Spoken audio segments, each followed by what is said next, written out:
The millionaire's daughter had never taken a single step until he caught the nanny doing something astonishing. Sometimes we think we have everything planned, every step mapped out. But life, like an unpredictable storyteller, can suddenly twist the plot, forcing us to rewrite our entire story. For Elena Carter, life had been a carefully drawn plan, but a cold, aching emptiness had replaced her most important chapter. At 25, Elena was a promising nursing student in Brooklyn, a bright-eyed girl who dreamed of working with trauma patients. But when her father died suddenly from a stroke, her world fell apart. Crippling medical debt piled up. Her mother sank into a deep depression, and her 17-year-old brother needed support. She put her dreams aside and took any job she could find, from waiting tables to scrubbing floors, just to keep a roof over their heads. Then, a kind neighbor offered her a glimmer of hope. A wealthy family needed a nanny for their 4-year-old daughter. "She doesn't talk or walk," the neighbor whispered. "She lost her mom a year ago. Are you interested?" Elena hesitated. This wasn't her dream job, but with rent and bills mounting, she had no other choice. On a gray, cloudy morning, Elena took the train to Manhattan's Upper West Side. Clutching a worn canvas bag with her lunch, her resume, and a flicker of hope, she stepped into a different world. It was a universe of pristine sidewalks, towering buildings, and luxury cars, where a single coat cost more than her month's rent.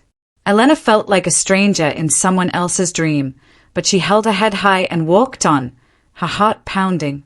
Meanwhile, 33-year-old Ethan Blake was living inside a bubble of wealth and pain. His penthouse, with its glass walls and breathtaking view of Central Park, was a reflection of his perfectly curated life. As the CEO of a successful architecture firm, he was known for his talent and his arrogance. Money and power had turned him into a cold, cynical man who cared about no one. But his perfect world had one major blind spot: his 4-year-old daughter, Sophie. Ever since the accident that took his wife's life, Sophie had been locked in a silent state. She didn't speak, she didn't walk, and she didn't respond. The best doctors in the city had no answers. "It's psychological trauma," they said. "She needs time." But as the days passed, the pain only grew deeper for both of them. His wife's death had taken the best part of him. Once a man who knew how to smile, Ethan had become a machine addicted to control. In less than a year, he had fired 3 nannies. The last one, a child psychologist, was let go for suggesting he spend more time with his daughter. "I work so she can have the best," he had shouted. "Don't bring that emotional nonsense into my house." He refused to accept the truth. The problem wasn't Sophie. It was him. Only one person saw it clearly: his mother, Grace, a strong, kind woman with quiet wisdom. Heartbroken by her son's loneliness, she took matters into her own hands. On a recommendation from her manicurist, she contacted a young nursing student named Elena Carter.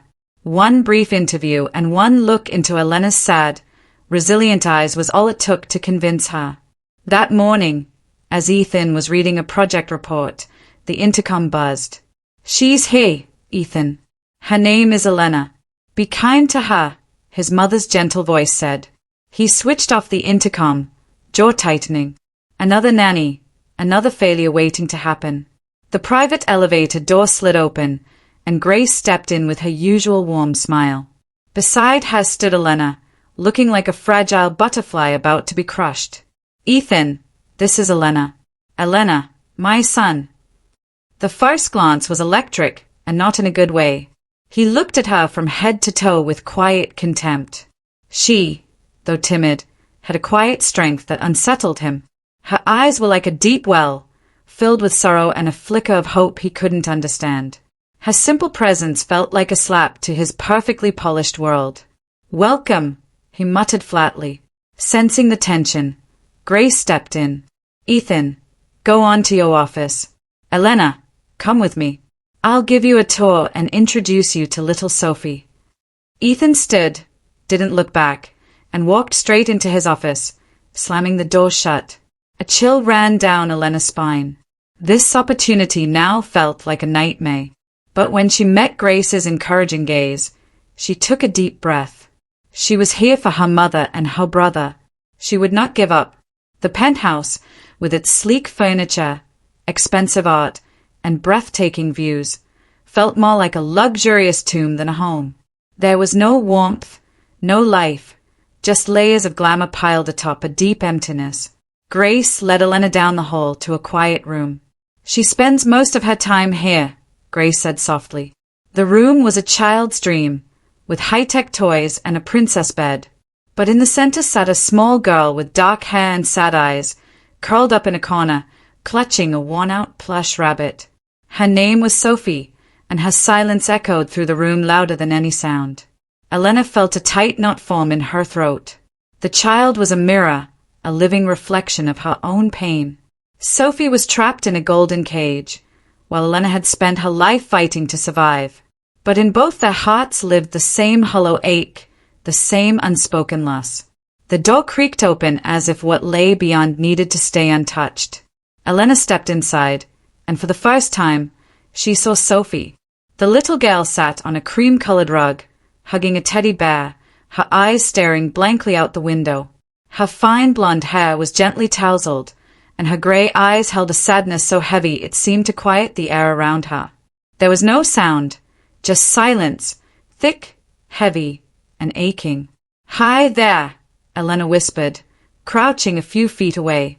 No reaction. Elena slowly placed a hand on the rug.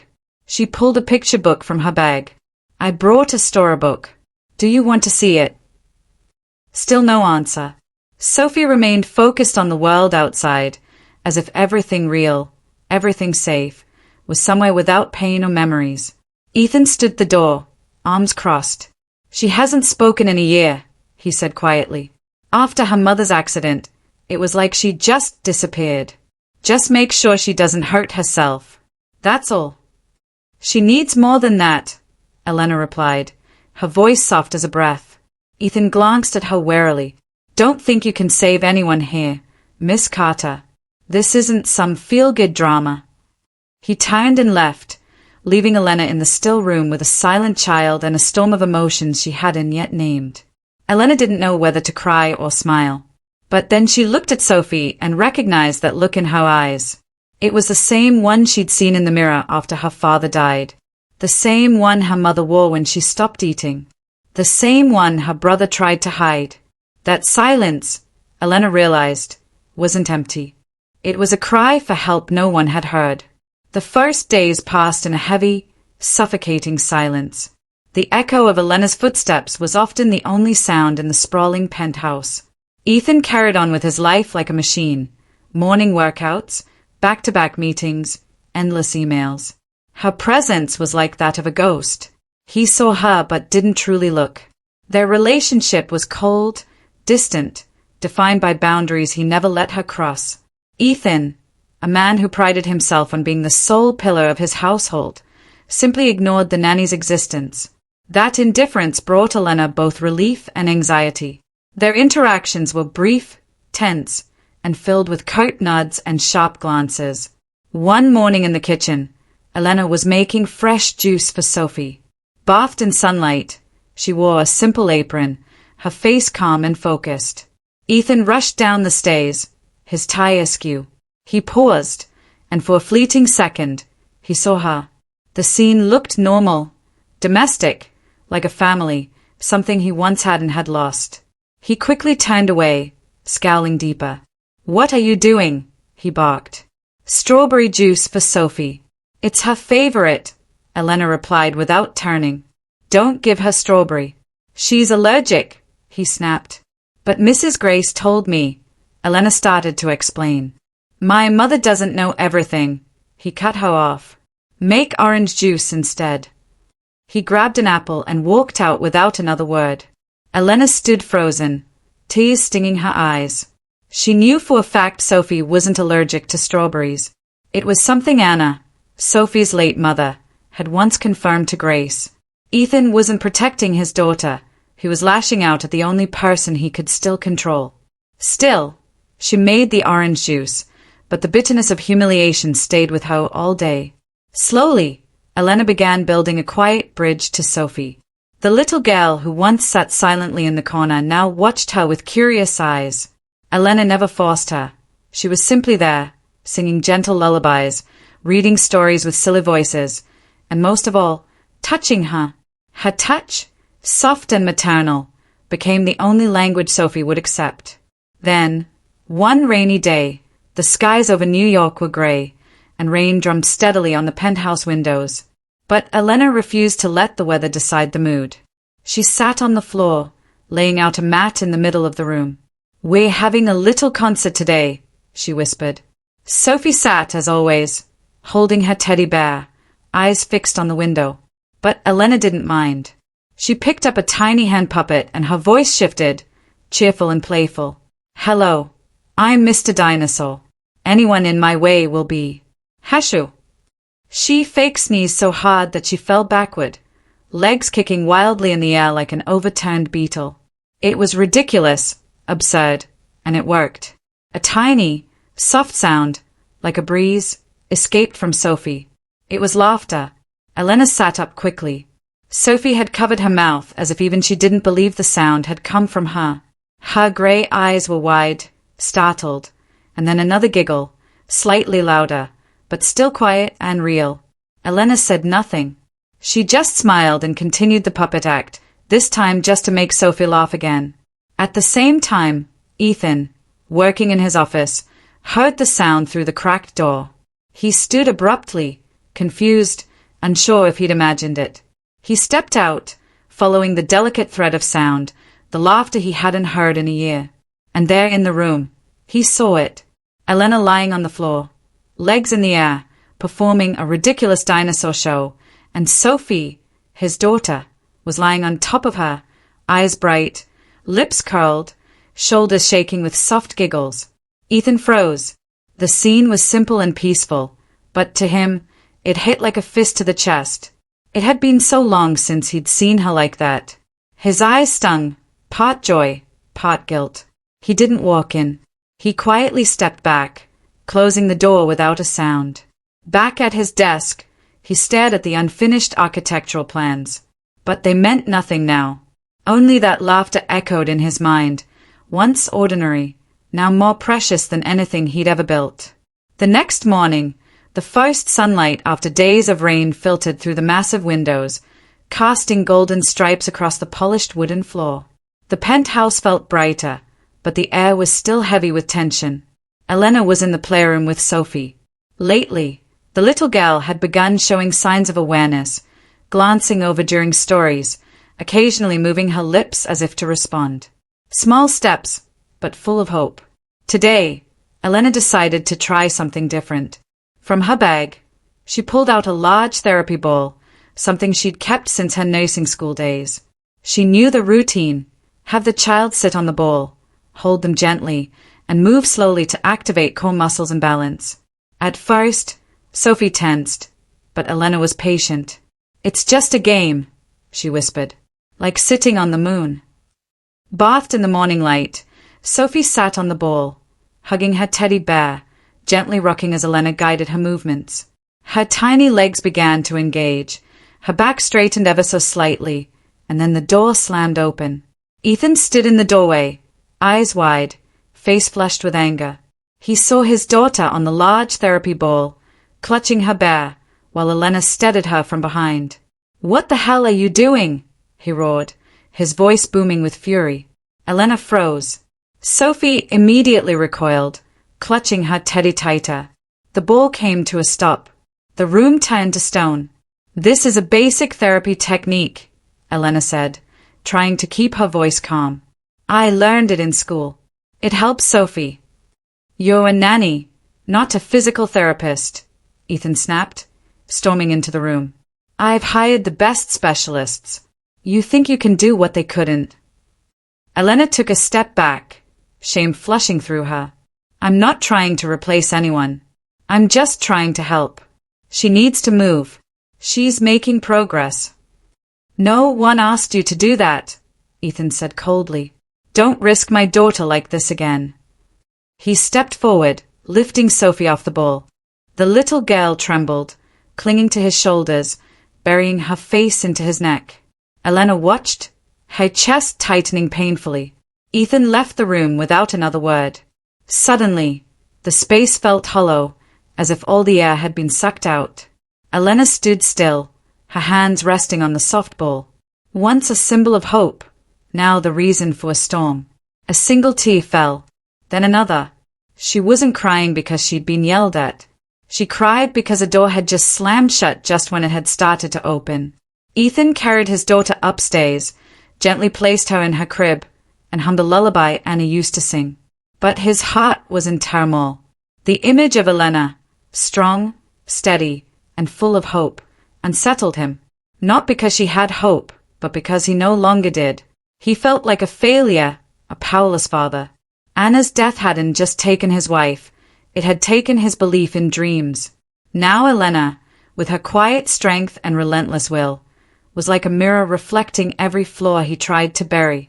He sat beside Sophie's bed, watching her sleep. Her little face reminded him that life, even when it hurts, can still hold beauty. He stood, grabbed his phone, and called his assistant. "Cancel everything this afternoon," he said. He needed space to think, to fix what he had broken. He made his way downstairs. In the kitchen, Elena stood at the sink, washing dishes, her back to him. Her shoulders were slightly hunched, and her eyes, though she tried to hide it, were red from tears. He approached slowly, awkwardly, ashamed. "Elena," he said, his voice rough. She jumped slightly, wiping her eyes as she turned. I'm sorry," he murmured, barely above a whisper. "I didn't mean to speak to you like that. It's just, I'm scared." Those simple, raw words washed over her like a bomb. For the first time, she saw beneath his hardened shell a lost father, a drowning widower. His eyes weren't cold anymore, they held real pain. "I understand, Mr. Blake," she said softly. I only want to help." He lowered his head. "I know, and I was wrong. I need your help. I need you to help me help my daughter." He extended his hand, an act of surrender from a man who had spent his life in control. It was a moment of real courage. Elena didn't hesitate. She reached out and took it, gripping it firmly. There, in the middle of the kitchen, between half-washed dishes and unspoken grief, a reconciliation was born. And with it, a spark of hope, a fragile bloom growing quietly from hardened ground. From that day forward, things inside the penthouse slowly began to change. Not overnight, but little by little, the cold began to melt. He started coming home earlier, first by a few minutes, then by hours. He no longer locked himself in the office all day. Instead, he would step into the playroom, quietly watch Elena read, and occasionally smile when Sophie pressed her lips together to hold in a laugh. One evening, as Elena was building a castle out of blocks with Sophie, he sat down beside them, awkwardly picking up a wooden piece. "Where does this one go?" he asked gently. Elena blinked in surprise but kept her face neutral. She pointed. "They on the left. That's the castle tower." Ethan tried to fit the piece. Wrong. Second try. Still wrong. Third try. The block slipped and knocked over half the castle. He stared wide-eyed at Elena, then at Sophie, and then his daughter laughed, clear and real. For the first time, Ethan laughed too. From then on, he started asking Elena more questions. How was Sophie today? What food did she like most? Do you like to draw, Elena? His questions were clumsy but sincere. Elena responded, sometimes briefly, sometimes with stories about her mother, her brother, and late nights in that tiny Brooklyn apartment where survival meant sharing everything. One evening, while the three of them sat at the table, no more Ethan eating alone in his office, he asked quietly, "Is your family doing okay?" Elena looked up. A simple question, but coming from Ethan, it felt enormous. She nodded. "They are getting there. My mom is stronger now. My brother's about to graduate high school." Ethan watched her, his gaze far off. "You're strong. I've never met anyone like you." Elena smiled just a little. But inside, something warmed, not from the compliment, but from the way he said it. Not as a boss, but as a man learning how to connect. After dinner, as part of their new routine, they tucked Sophie into bed together. Elena read the story. Ethan sat at the edge of the bed, occasionally chiming in with silly lines that made Sophie giggle. When Sophie fell asleep, they didn't rush out. They stayed in silence, but it wasn't uncomfortable. Elena looked around the room, once a silent castle, now filled with light, laughter, and hope. She turned to Ethan. "You know," she said softly, "she's not just learning how to walk again. She's learning how to live again." Ethan nodded, eyes moist. "So am I." That weekend, a heavy storm rolled in. The skies over New York turned nearly black, and rain pounded the city in waves. Thunder roared in the distance. Lightning flickered across the windows, as if nature itself was echoing the pain still lingering in the Blake household. The three of them sat in the dimly lit living room, huddled together. The scent of wet earth, the steady rhythm of rain, and the distant growl of thunder created an atmosphere that was both melancholic and strangely intimate. Sophie, trembling with fear, buried herself in Elena's arms. Ethan, noticing his daughter's distress, sat down beside them. He reached out and gently took Elena's hand, a small gesture of comfort, and for the first time, he began to speak of Anna, his late wife.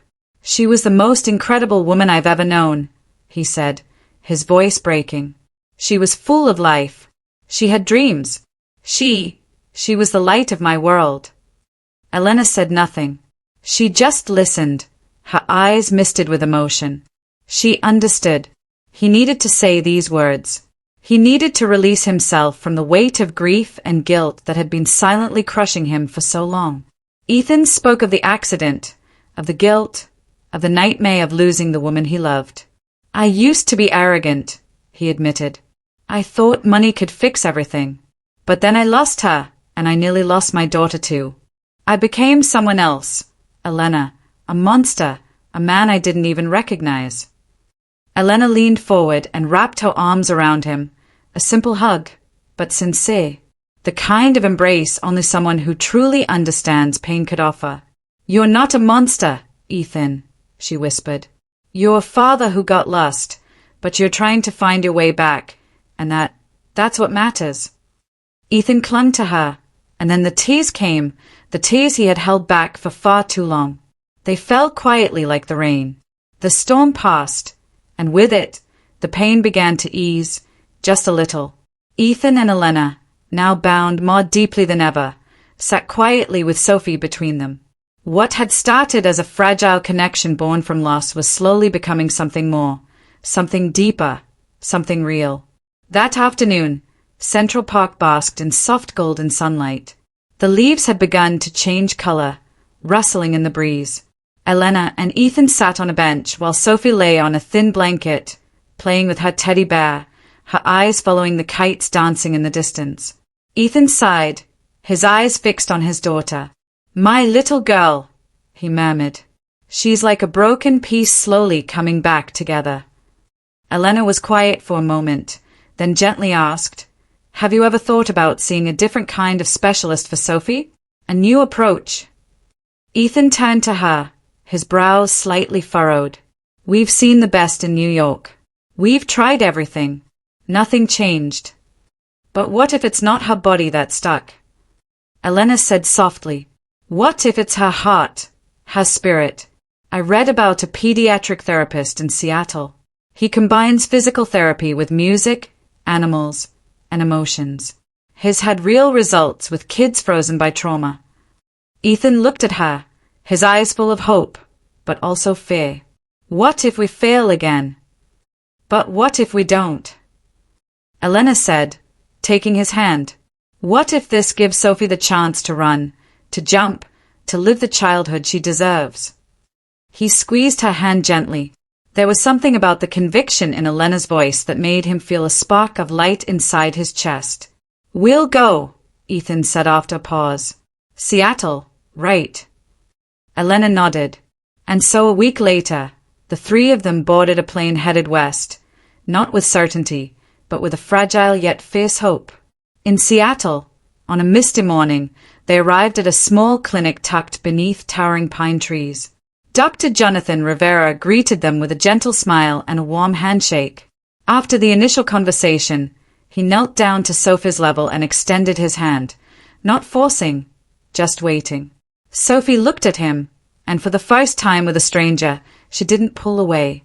"She doesn't need fixing," the doctor said after the examination. "She needs to be heard." He confirmed it. There was no neurological or mechanical damage. Everything was a defense response from deep trauma, a fear so intense it froze her body into stillness. Elena teared up. Ethan said nothing but nodded. "We can work with this," Dr. Rivera said. "Not quickly, but it's possible." Ethan looked at Sophie, then at Elena, the woman who had lit the first candle in the darkness he and his daughter had lived in. And for the first time in over a year, he believed hope was real. Seattle woke in mist each morning, but for them, every day carried light. That little therapy center, with its soft guitar melodies, birdsong, and a golden retriever named Maple, had quietly become Sophie's second home. In the mornings, Ethan brewed coffee while Elena tied Sophie's hair into 2 tiny braids. They didn't say much, but the glances they exchanged spoke of something sacred growing between them. Sophie didn't speak, but she'd begun to hum softly, following the rhythm of therapy songs. She didn't walk, but she crawled, sat up by herself, and reached for toys on her own. Every tiny motion made Elena blink back tears, and Ethan couldn't hide the silly, proud grin always plastered across his face. One sunny day, Dr. Rivera invited them to a nearby park for Sophie's first outdoor therapy session. Elena laid out a blanket. Ethan set up a small tent. Sophie sat between them on the grass, hugging her teddy bear, her eyes glimmering beneath the afternoon sun. "Let's try something new," Elena whispered, gently holding Sophie's small hands. Sophie looked at her, not afraid, just waiting. Elena lifted her carefully. Sophie's legs trembled, her back curved slightly, but she stood, really stood, on her own 2 feet, in a moment as delicate as a sunset. And then a step, unsteady, tiny, timeless, enough to freeze the air around them, to make the whole world go quiet. Elena gasped. Ethan froze. Sophie looked at them both, then smiled. Another step. Then she tumbled into Elena's arms, bursting into a giggle, the kind of sound that had once vanished into grief. Ethan couldn't hold back his tears. He dropped to his knees and wrapped both of them in his arms. Elena cried too, not because Sophie had walked, but because the little girl had chosen to walk toward them. In that embrace, among the green grass, the warm sun, and the scent of earth, they were no longer 3 broken people. They were a family. They returned to New York on a gentle autumn afternoon. The penthouse no longer felt cold or distant. What once resembled a mausoleum of memories had come back to life. On the table were Sophie's messy drawings. On the floor, plush toys were scattered like witnesses of a child finally living. Elena stepped into the kitchen, now always scented with toasted bread and filled with the soft hum of the morning radio. Ethan knelt by the window, planting herbs, something he once considered a waste of time. Sophie, her legs still wobbly but stronger each day, ran in zigzags across the living room, calling out, "Elena!" Not loudly, but clearly. Every day felt like a miracle. One afternoon, the 3 of them sat on the balcony, sharing a bench, gazing at the sunset. No one spoke, only Sophie's soft humming, an old therapy tune, and the quiet rhythm of hearts beating in peace. "You did what no one else could," Ethan whispered, his eyes fixed on the horizon. "You saved her. You saved me." Elena smiled, saying nothing. She didn't need the words. She'd felt them in every soft touch, every glance, every wobbly step. The next day, Ethan took them to a special place, a small house in the suburbs with a white porch and a garden full of lavender. "I bought it," Ethan said, "because I want Sophie to have a real childhood, and because I want you to have a real home." Elena stood still. Sophie ran through the garden, yelling, Bay, Bay, as if calling her beloved stuffed toy. And I was wondering, Ethan hesitated, then pulled a small velvet box from his pocket. I'm not asking out of obligation. I'm asking for a chance. Will you marry me, Elena Carter? Be the mother of my daughter and the love of the rest of my life. Elena didn't answer right away. She walked to Sophie, knelt, and wrapped her arms around the giggling child chasing butterflies. Then she turned, tears in her eyes, but a smile on her lips. I've been all of those things for a while now, Ethan Blake. She took his hand and nodded. And so among the lavender blooms and the laughter of a once silent child, a promise was made. Not a perfect one, but the kind made by people who had been broken, yet never gave up on hope. Life moves in circles. Pain, hope, love, healing. They follow one another like seasons. And their family, Ethan, Elena, and Sophie, stands as proof that while fate can be cruel, nothing is stronger than a heart that dares to hope and refuses to surrender. Their love story was a ballad, one that didn't begin with passion, but with brokenness. It didn't continue with roses, but with tears. And it didn't end with happily ever after, but with a quiet choice to love each other every day in the ordinary moments, in the smallest of things. Because hope in its purest form is the only thing that can truly heal all wounds.